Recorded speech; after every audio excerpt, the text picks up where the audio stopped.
A New Zealand man is in a US hospital after being shot by the mother of a teenage girl he'd met online. Police in Goochland County, which is just outside Richmond, Virginia, say the 25-year-old man, who's been named as Troy Skinner, was shot while trying to break into the family's home on Saturday, New Zealand time. Authorities say the alert was raised when they received reports of a gunshot and a man dressed in black attempting to force his way into the family's house. Graham Acton reports. The county sheriff's office says Troy Skinner appears to have targeted the 14-year-old girl who he met online using the Discord app popular with gamers. From airline receipts found in his pockets, police have established he flew from New Zealand to the US via Australia last week, then taking an overnight flight from LA to Washington and then a Greyhound bus to Richmond in Virginia. On the way, police say he stopped at a Walmart store to buy a folding knife, pepper spray and duct tape, all found in his backpack.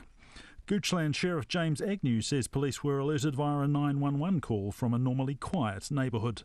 A sheriff's office received a 911 call initially from the husband of a woman who lives off Steeplechase Parkway about a man who was attempting to break into her house. The woman was at home with her two teenage daughters, one of whom had already clearly indicated she wanted nothing more to do with Troy Skinner. Sheriffs say he first rang the doorbell, but when no one answered, he went to the back of the house and appeared at the back door with a brick in his hand, where he was confronted by the girl's mother.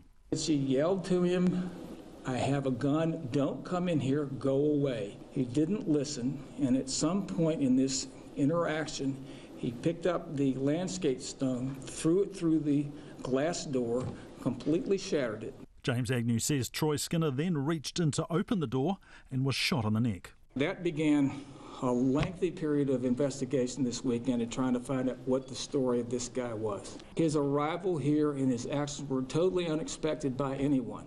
The victims of the attack have asked to remain anonymous, but the incident has stunned neighbours like Tom Blauvelt, whose 5 children were at home at the time. A component of you that knows it could happen, but it's different when it actually does happen. And the closer to home, particularly as a parent, the scarier it gets. My wife got a text from a friend and said, "Hey, there's a response going on in your neighborhood," and it turned a nice peaceful date night into something that was a little bit just heart-stopping. Troy Skinner is expected to survive the shooting, but has so far declined to speak to the police.